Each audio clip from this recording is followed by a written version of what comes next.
Есть вещи, которые со временем перестают принадлежать одному автору и становятся самостоятельными понятиями. Мы говорим полонез Огинского, триптих Босха, эффект Кулешова. Фамилии в этих случаях становятся стандартом для какой-то идеи, закона или способа видеть реальность. В кино 90-х тоже есть такой термин. Его не встретишь в учебниках, но его безошибочно узнают все киноманы. И это схватка мана. Вообще 90-е на экране это десятилетие, которое не говорило, а кричало.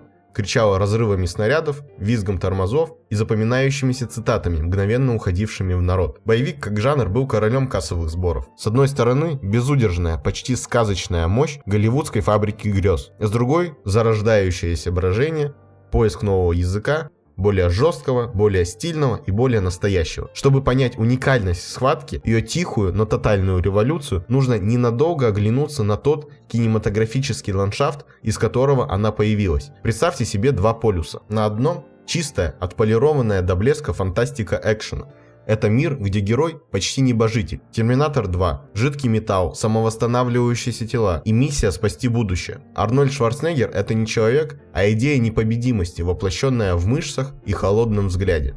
Или крепкий орешек. Джон Маклейн в небоскребе на Накатоми Плаза. Израненный, истекающий кровью, но несгибаемый. Здесь зло масштабно и театрально. А герой побеждает не столько умом, сколько феноменальной волей и невероятной живучестью. Физика подчинена драматургии. Можно упасть с крыши небоскреба на пожарный шланг, отстреливаться с 2 пулевыми ранениями или выжить после взрыва всего здания. Это боевик как супергероика, но без костюмов, где главное – зрелище и абсолютная, не омраченная сомнениями победа добра. Насилие здесь яркий, почти пиротехнический аттракцион. Но был и другой путь. Пока мейнстрим гремел взрывами, в подполье и на стыке жанров вызревало иное отношение к экшену.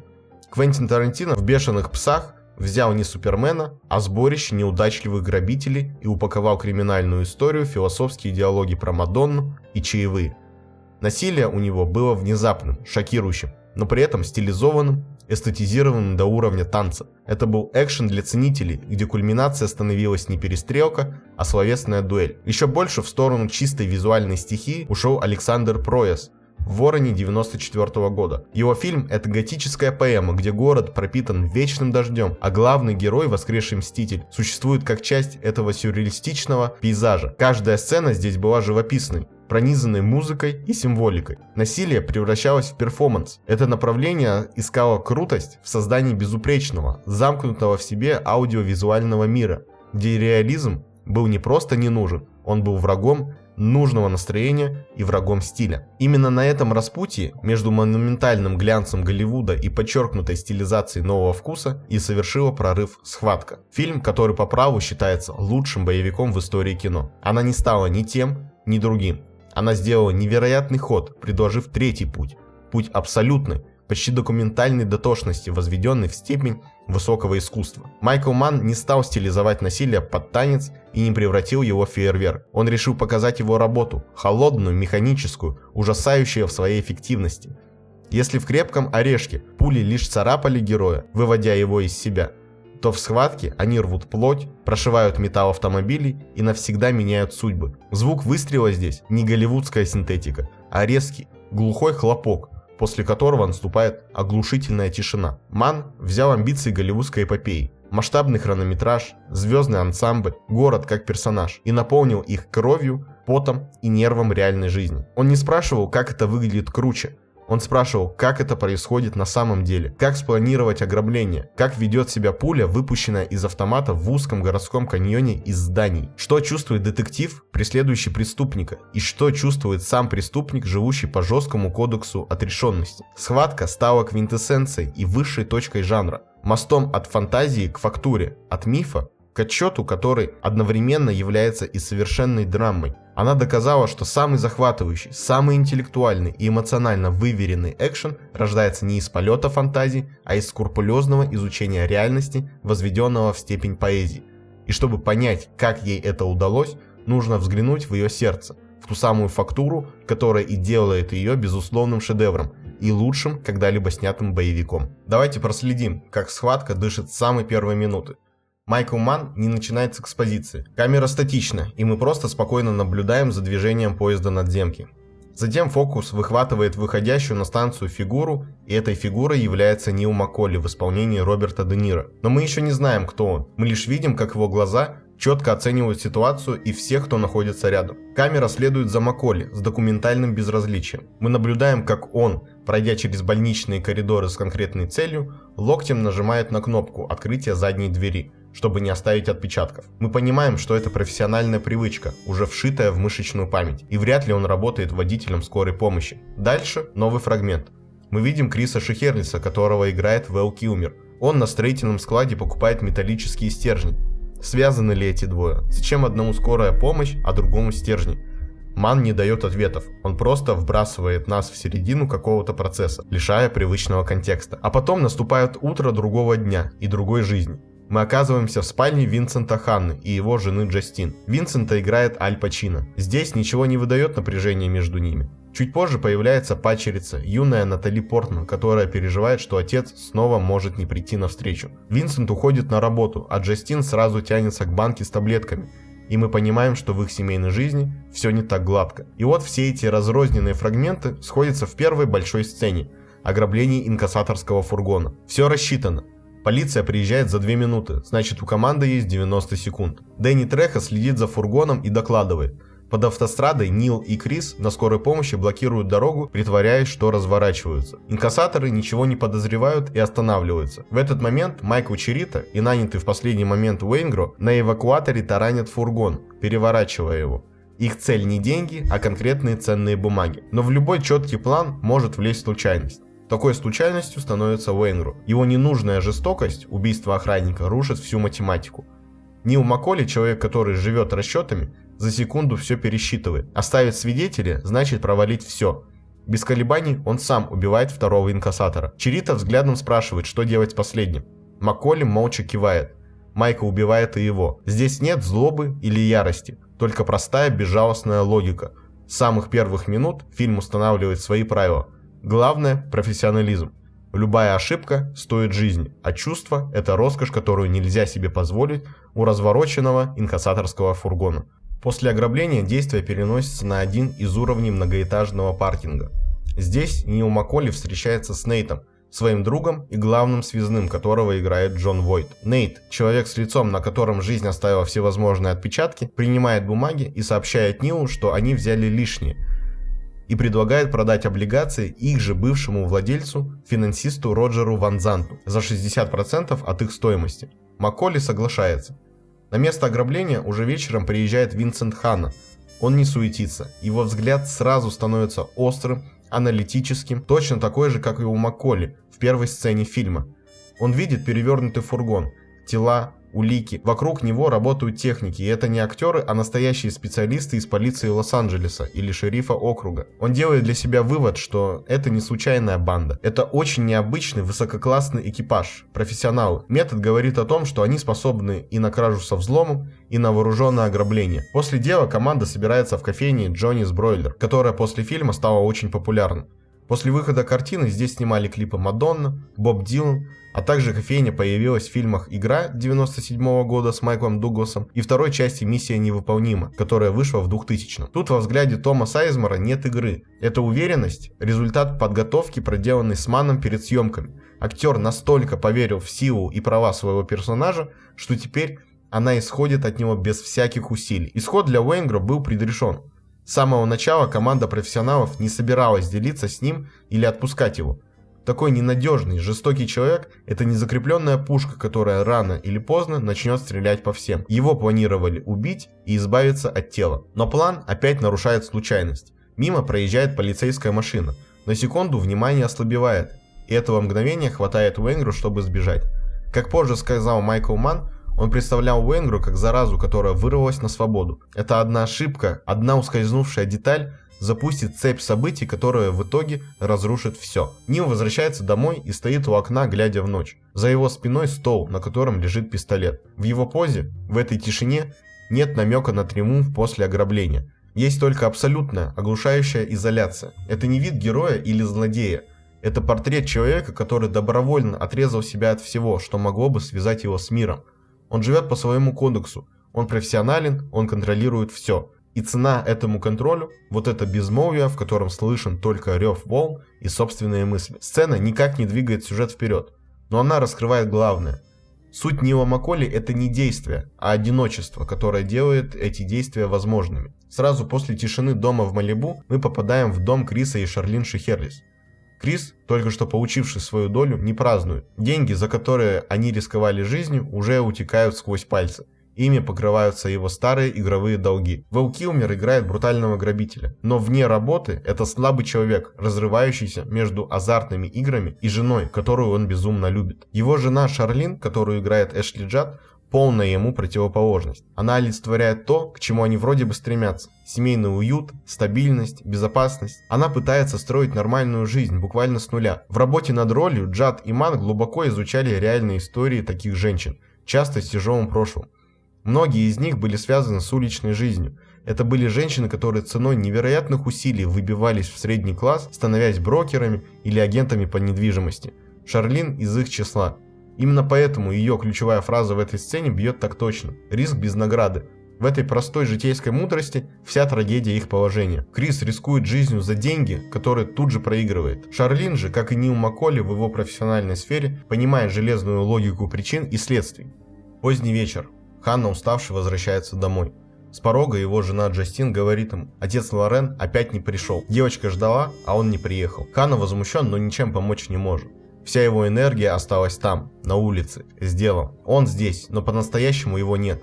Джастин не скандалит, а смотрит на него с пониманием, от которого еще хуже. Благодаря этой сцене мы понимаем, что их брак разваливается. В кафе Нил Макколи сидит за барной стойкой, читает книгу про разрушение Титана под нагрузкой. К нему подсаживается женщина.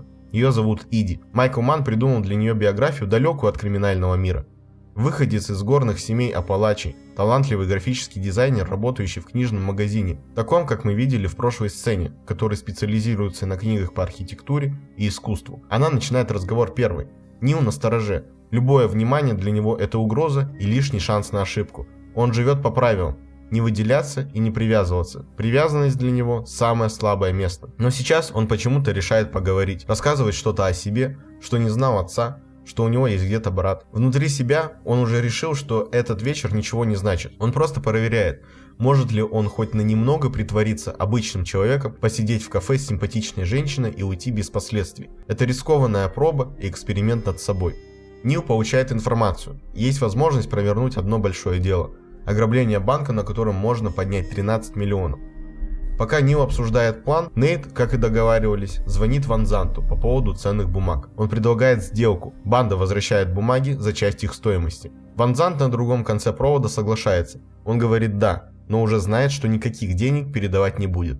Его план другой – забрать свое и убрать тех, кто посмел на это посягнуть. Сделка, которая по логике Нейта должна была всех устроить, на самом деле становится ловушкой. Нил, еще не зная об этом, возвращается к себе в почти пустую квартиру. На полу, свернувшись, спит Крис.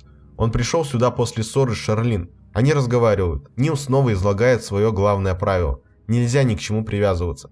Ни к дому, ни к вещам, ни к людям. Чтобы в любой момент быть готовым все бросить и исчезнуть за 30 секунд, если почувствуешь опасность. Крис слушает, но для него в этой системе есть огромная дыра. Для меня солнце встает и заходит вместе с ней, говорит он про Шарлин. Весь смысл, все деньги, весь риск только ради нее. Без этого смысла любая система, любой план превращается в пустую игру. В этот момент становится ясно, насколько они разные. Нил строит жизнь как безупречную машину по избеганию ошибок. Крис же уже совершил главную ошибку – влюбился. И теперь он обречен разрываться между правилами выживания Нила и тем, ради чего он вообще пытается выжить. Параллельно с историей главных героев появляется новое. Мы видим Дональда Бридена. Он работал водителем. Становится понятно, что он на условно-досрочном освобождении.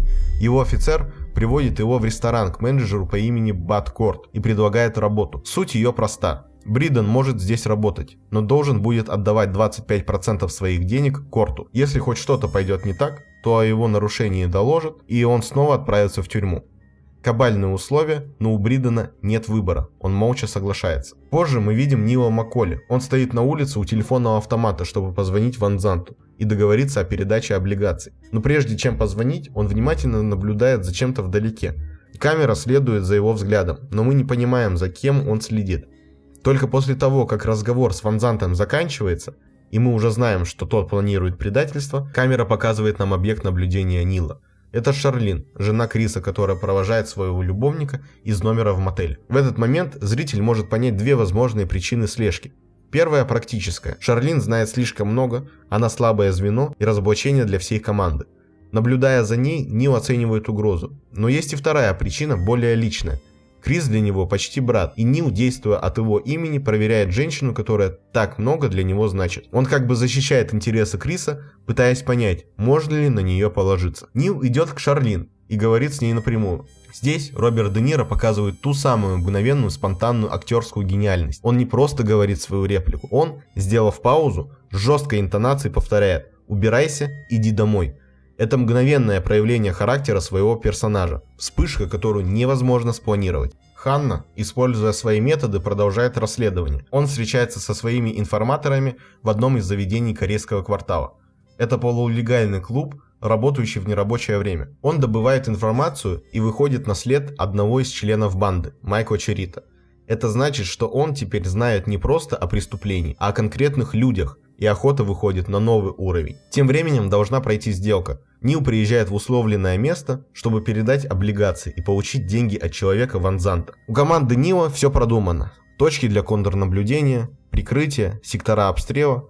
Они ждут подвоха. Когда начинается обмен, все идет не по плану Ван Занта. Люди, которых он прислал, явно не готовы к настоящему противостоянию. В ответ на агрессию курьеров, Крис Шехерлис моментально открывает огонь из своей винтовки HK-91. Разница в уровне становится очевидна сразу. Команда Ван Занта действует как дилетанты. Когда начинается стрельба, водитель вместо того, чтобы прикрыть своего, в панике бросает стрелка и пытается уехать. Перестрелка короткая и жестокая. Люди Ван Занта погибают. Нил звонит самому Ван Занту и спокойным голосом выносит ему приговор. Семьи всей команды собираются в тот вечер в большом китайском ресторане. Как говорил Ман, он хотел показать то самое измерение реальности, которое есть у всех. Быт, семья, совместный ужин, несмотря ни на что. На экране возникает перекрестие этих жизней. Именно здесь, среди этого шума семейных разговоров, Нил Макколи совершает важный шаг. Нарушая свой же главный принцип, он встает и идет к телефону. Важно, что освещение комнаты, в которой стоит телефон, такого же синего цвета, как его пустой дом в Малибу. Он никому ничего не говорит и просто звонит Иди. Этот звонок не входил в его планы. Когда все выходят из ресторана, их уже ждет команда Ханны на крыше соседнего здания. Они уже знают Криса Шехерлиса и они уже знают Майкла Черрита. Но когда Ханна спрашивает у напарников, кто этот одиночка, они не знают. Никто не знает, кто такой Нил. Здесь очевидный каламбур, который чуть лучше работает в оригинале. Нил пришел без семьи и один уезжает. И в другом смысле он одиночка в эмоциональном плане. Иронично, что именно в этот самый вечер Нил сделал как раз таки тот первый шаг, чтобы не быть одиночкой. В следующей сцене мы видим Уэйнгру в дешевом мотеле с афроамериканской проституткой. Ничего такого, но контраст бьет сразу, как только Уэйнгро садится на кровать. На его животе татуировка со свастикой и слова «White Power». Он докапывается, проявляет агрессию. Начинается насилие, и сцена обрывается. Зрителю ясно, что так просто все не закончится. В следующей сцене Ханна с женой Джастин проводят вечер в ресторане в компании своих коллег-детективов и их семей. Это редкая возможность вписаться в нормальную жизнь. Но эта возможность прерывается, его вызывают на дело. На месте преступления он видит тело убитой девушки, брошенное как мусор. Для многих детективов единственный способ работать с таким – полностью отключиться и стать ледяным. Но Ханна из другой категории. Он не позволяет себе очерстветь, он пропускает через себя весь ужас и несправедливость такой смерти. И именно это заставляет его гореть изнутри. Вернувшись в ресторан, он застает только Джастин. Все уже разъехались. Она ждала его. В их диалоге Ханна пытается объяснить свою ярость. Он говорит утилитарную причину. Чтобы быть эффективным охотником, он должен сохранять острое чувство опасности и несправедливости, держать себя в форме. Но за этим, конечно, стоит глубинное чувство морали и социальной справедливости, которое он не готов озвучить. Параллельно мы возвращаемся к истории Дональда Бридена. Мы видим его с женой Лилиан. Он пытается честно строить жизнь, но вынужден мириться с унижением. Его жена видит эту борьбу, его молчаливое отчаяние и поддерживает его. Тем временем у Нила и Иди развиваются отношения. Он проводит с ней вечер и, поддавшись импульсу, предлагает ей все бросить и уехать с ним. Он говорит о начале новой жизни, где-то далеко, в Новой Зеландии. Но он не говорит ей главного, чем он на самом деле занимается. Она соглашается, влюбленная в образ загадочного, немного грустного мужчины, которого он ей показал. Она соглашается на побег, даже не представляя, от чего именно они убегают. Далее следует операция, о которой мы знаем мало. Тихое ночное ограбление, связанное с платиной. Все идет по плану, команда действует слаженно, но в самый ответственный момент Нил слышит посторонний звук. Это один из группы захвата, наблюдавший за зданием, оперся на стену их фургона, и она прогнулась. Этого было достаточно. Нил мгновенно отдает команду. Они бросают все на месте и бесшумно уходят, не оставив ни единого шанса на задержание. Ханна, наблюдая за этим, не дает команды на арест. Он понимает, поймать их сейчас значит схватить за мелкий взлом, за который максимум дадут полгода. Его команда тут же растворится. Ему нужен большой улов. Сам Нил и Серёз за обвинение. Эта сцена – ключ к пониманию обоих персонажей. Если спросить Винсента, зачем он это делает, он может говорить о долге, о морали, о справедливости, и это будет правдой. Он не дает себе очерстветь, пропуская через себя весь ужас преступлений. Но есть и другая, более глубокая правда. Настоящая движущая сила Ханны – это охота. Чистое эгоцентричное наслаждение хищника. Радость от того, что твой ум, складывая разрозненные улики и намеки, начинает видеть узор, предсказывать поведение противника. Это то же чувство, что испытывает великий спортсмен на пике формы. Его добыча, Нил Макколли, достоин такого охотника. И сам Нил – его идеальная противоположность. Он не ищет острых ощущений. Он самоучка, чья наука выживания выкована в тюрьме. Его принцип – тотальный контроль. Минимизация рисков. Если что-то идет не по плану даже на йоту, он уходит. Именно так он и поступил, услышав подозрительный звук. Таким образом, в этой короткой, почти бессловесной сцене ночного провала сталкиваются два одинаково дисциплинированных профессионала. Один в ярости от того, что добыча ускользнула из-за случайного звука. Другой подтвердил, что его параноидальная осторожность снова спасла ему жизнь. После провала с платиной Нил собирает команду. Ситуация ясна, за ними плотно следят. Самый разумный путь – залечь на дно и на время забыть о любых делах. Но тут же Нил ставит их перед выбором. Есть другой вариант. Готовый продуманный план. Банк. 13 миллионов. Риск колоссальный, потому что полиция уже на хвосте. Он спрашивает каждого, кто готов. Крис, у которого дома долги и проблемы, сразу говорит «да». Для него это шанс все исправить. Треха, верный и простой, тоже соглашается без колебаний. А вот Майкл Чирита колеблется. У него, в отличие от них, есть что терять. Та самая мещанская жизнь с семьей, которую он с таким трудом строил. Он не знает, что делать, и смотрит на Нила как на старшего, прося совета. И Нил дает ему этот совет. Он говорит ему проявить благоразумие. Но Майкл, послушав его, вдруг делает обратное. Он решает идти не из-за денег, а из-за этого самого риска. То самое ощущение жизни на грани, без которого его уютный дом и семья кажутся пресными. Он выбирает азарт, даже не зная, что это может быть его последний выбор. В этой сцене особенно видна мощь и харизма Де Ниро, его фразы, его спокойствие, его заботу и печаль о последнем деле. Он видит ловушку, в которую Майкл добровольно идет, но не может его остановить. На его месте он бы так не поступил. Каждый член команды теперь принимает решение не как часть механизма, а как отдельный человек со своими слабостями и причинами. После разговора в команде Нил решает действовать на опережение. Ему нужно понять, кто именно за ним охотится. Он заманивает Ханну в ловушку, имитируя подготовку к новому делу в промышленном порту. Команда Ханны выезжает на место, ожидая увидеть подготовку к ограблению. Но осмотревшись, Ханна быстро понимает, что здесь нечего красть. Все встает на свои места. Это не их слежка, а контрнаблюдение. Нил специально вывел их сюда, чтобы увидеть, кто за ними следует, и понять уровень противника. Теперь они в курсе друг друга. Параллельно Ханна, чтобы выйти на банду, использует ее слабое место – личную жизнь. Он находит любовника Шарлин, Алана Марчиана. У того свои проблемы – контрабанда сигарет. Ханна дает ему простой выбор – помочь найти Криса Шихерлиса или сесть самому. Алан, испуганный и не желающий проблем, соглашается стать осведомителем. Ханна получает рычаг давления на Шарлин. А Нил, чтобы изучить своего нового противника, обращается к Нейту. Тот, используя свои связи, быстро добывает досье на Винсента Ханну.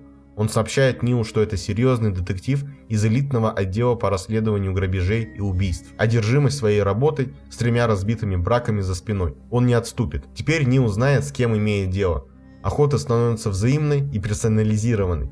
Оба главных противника теперь знают друг друга в лицо и понимают уровень угрозы. Именно поэтому Ханна решает пойти на прямой контакт. Он выслеживает Нила и, подъехав к нему на машине, предлагает выпить кофе. Так начинается одна из лучших сцен не только в фильме, но и в истории кино. Здесь мотив Ханны был не в том, чтобы запугать или договориться. Он хотел психологически исследовать Нила. понять, как он мыслит, вдохнуть его суть. Ханна верил, что его подсознание, встретившись с Нилом один на один, впитает что-то важное, что поможет предсказывать его поведение. И Нил, скорее всего, согласился по той же причине, чтобы изучить своего охотника. Для съемки этой сцены Манн использовал две камеры, которые работали одновременно. Одна снимала крупно на Де Ниро, другая на Пачино. Это было сделано для того, чтобы зафиксировать полную органическую реакцию актеров в каждом дубле, сохранив уникальную химию момента. Все, что мы видим в этой сцене, это магия актерской игры. Диалог идет не только словами, но и глазами, и едва уловимыми движениями. Де Ниро смотрит немного в сторону, затем его взгляд возвращается к Ханне. Пачино отводит глаза, говоря «интересный момент», и теперь возвращает взгляд. Это танец двух умов, которые сканируют друг друга на самом глубоком уровне. Они говорят о вещах, о которых обычно не говорят ни с кем. В этот момент они говорят не как коп и грабитель, а как два одиноких человека, которые делятся своими самыми сокровенными ожиданиями от жизни. Они застыли в странном статус-кво. Каждый знает, что другой не отступит, и каждый готов сделать последующий шаг. После фразы «а может мы вообще никогда больше не встретимся», Де Ниро позволяет себе легкую улыбку. Пачино смотрит прямо на него и тоже слегка заметно улыбается. И все, разговор окончен. На следующий день люди Ван Занта выходят на Уэйнгру. Тот, чувствуя свою значимость и шанс отомстить Нилу, с радостью соглашается помочь. Наступает день, запланированный для ограбления банка. Команда собирается, но Треха нет. Он не смог оторваться от слежки. У них нет водителя. В этот момент Нил замечает Дональда Бридена, который работает здесь на гриле, в придорожном кафе. Нил подходит к нему и задает прямой, жесткий вопрос. Он не предлагает обдумать, не дает времени. Один ответ – да или нет, прямо сейчас. В этом весь смысл причинно-следственной связи в фильме. События навязывают тебе выбор, и он должен быть мгновенным. Нельзя сказать «я подумаю». Ты должен решить здесь и сейчас.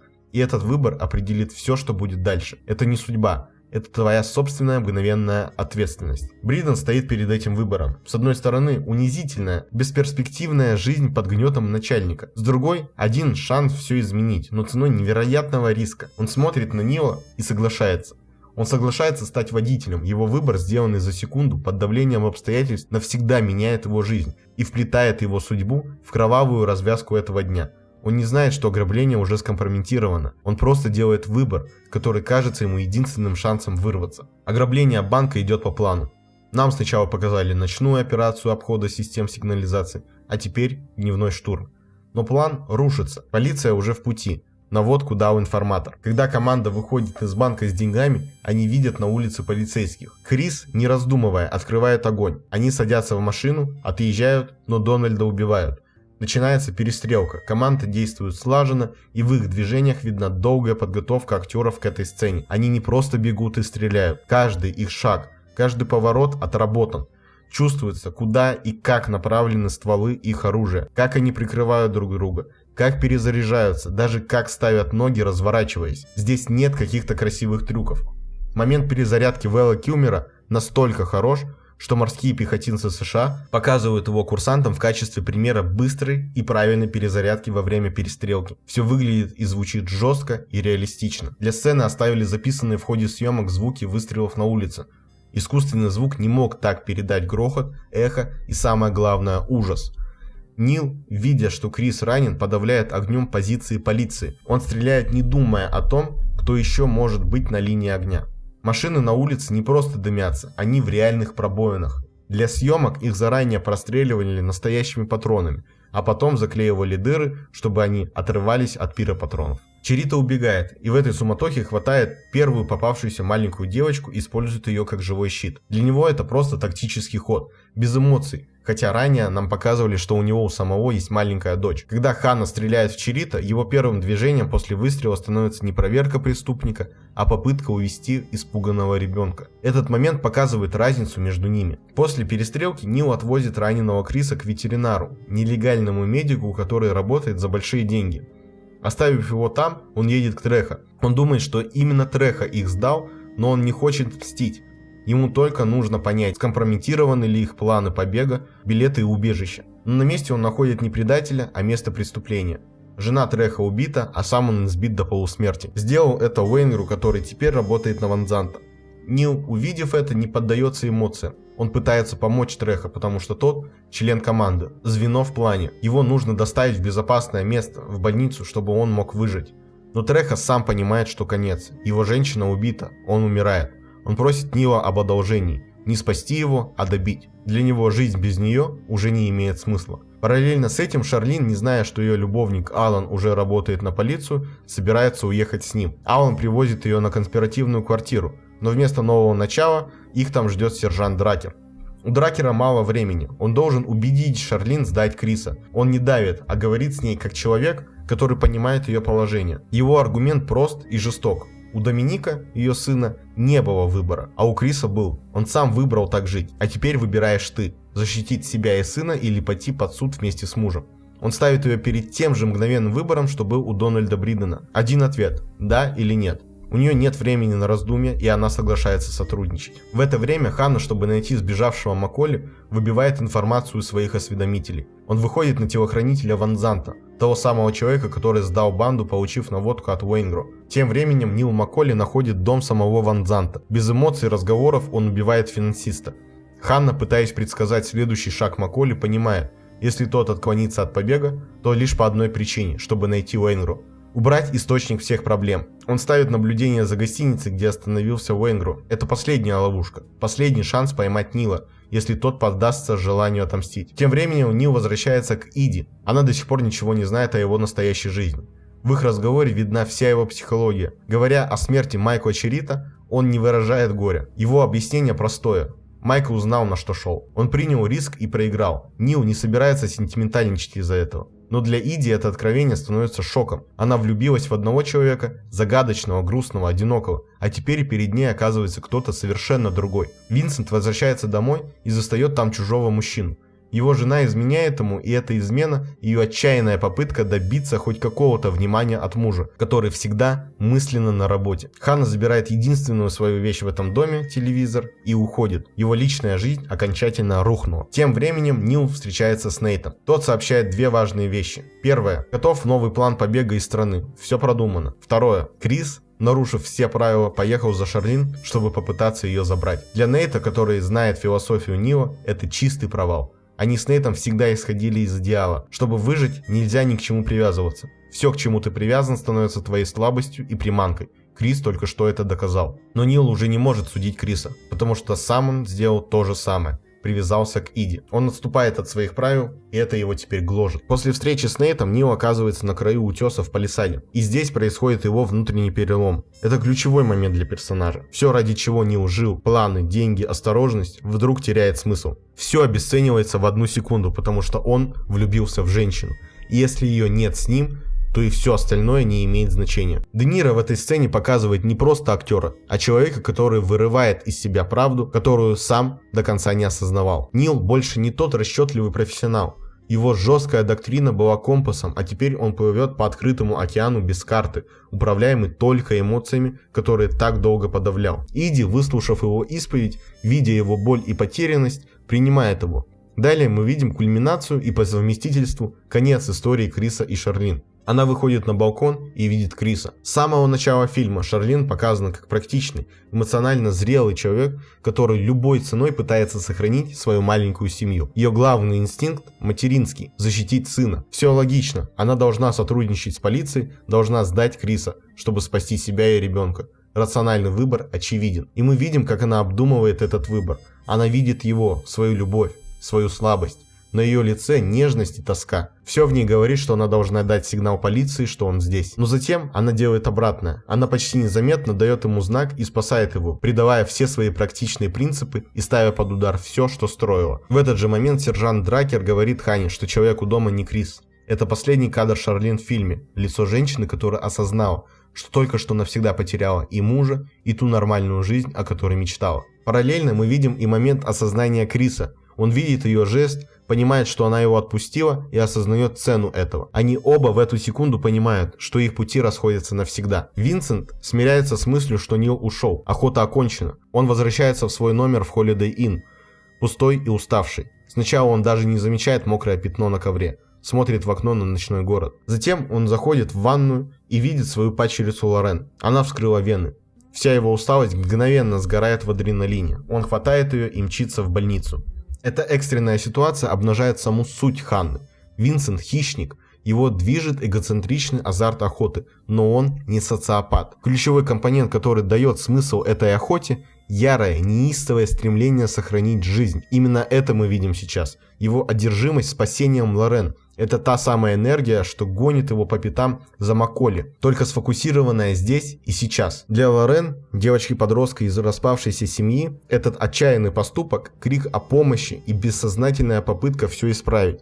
Игнорируемая родным отцом, она привязалась к Ханне. И теперь, когда ее мир снова рушится, она создает экстренную ситуацию, в которой он должен вмешаться, стать героем и, возможно, даже склеить семью обратно. Ирония в том, что больница, куда он везет ее, та же самая в Норт-Лонг-Бич, через которую в первой сцене фильма прошел Нил Макколи, угоняя машину скорой помощи. Две параллельные линии, преступника и полицейского, снова символично пересекаются вместе, где стираются все различия и остается только борьба за жизнь. В этот момент Ханна больше не охотник за чужими жизнями, а человек, отчаянно цепляющийся за одну единственную. Параллельно сцене в больнице Нил и Иди едут в аэропорт.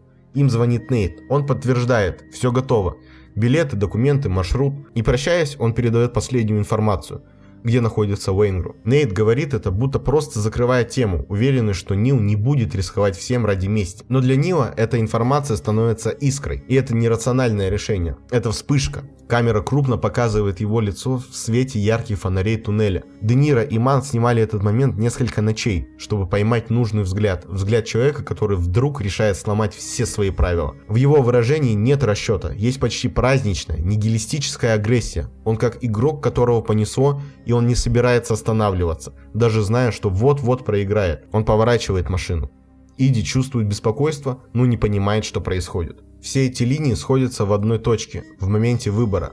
Судьба в фильме, да и в жизни, это не рок, а цепь последствий наших собственных решений.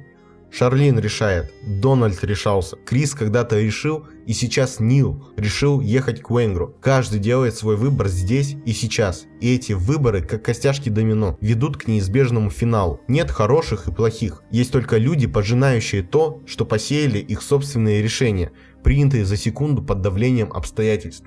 Нил приезжает в отель Хилтон, он переоделся в униформу работника.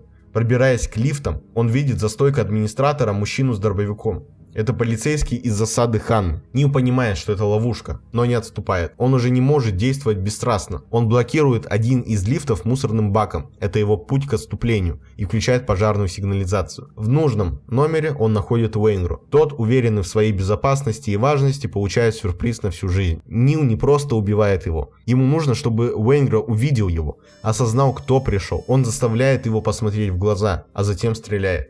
Полиция поднимает тревогу. Винсента, который в больнице с Лорен, срочно вызывают. Ханна прилетает на вертолете. В суматохе он замечает одинокую женщину в машине на парковке. Это Иди. Ханна вспоминает слова Нила из разговора в кафе, что у него есть женщина. Он понимает, что Нил, нарушив все свои принципы, поехал за Уэйнгру. И теперь, вероятно, будет вести себя эмоционально и нерасчетливо. Нил, выходя из отеля, на секунду задерживается. Он смотрит на Иди и понимает, что теряет ее навсегда. Она в ужасе и непонимании смотрит на него. Нил убегает, а за ним начинает погоню Ханна. Они выбегают на территорию аэропорта Лос-Анджелеса, на грузовую зону взлетно-посадочной полосы. Нил использует местность как военный. Он прячется за грузовыми контейнерами, чтобы заманить Ханну в зону, где можно будет взять верх. И он замечает важную деталь. Сейчас сюда будет заходить на посадку самолет. Нил понимает, когда включатся посадочные огни, они ослепят того, кто смотрит в их сторону. Если он встанет так, чтобы огни были за его спиной, Ханна на секунду окажется слепым. Это его тактический шанс. Он ждет. Слышен гул приближающегося самолета. Нил видит проблеск Ханны, идущего между контейнерами. Он видит зажигающиеся позади него огни и решает сделать свой ход. Но он делает одну ошибку. Его фигура отбрасывает длинную тень. Ханна, даже не видя его четко, инстинктивно стреляет на звук и движение. Выстрел попадает в Нила и ранит его. Ханна наводится и делает еще 3 точных выстрела в грудь. Это конец. В этот момент смертельная схватка хищника и добычи завершена, уже окончательно. И только теперь, когда борьба закончена, эти двое мужчин могут позволить себе то странное чувство связи, которое возникло у них в кафе. Ханна подходит к умирающему Нилу и берет его за руку. Для режиссера эта финальная сцена была тем, ради чего снимался весь фильм.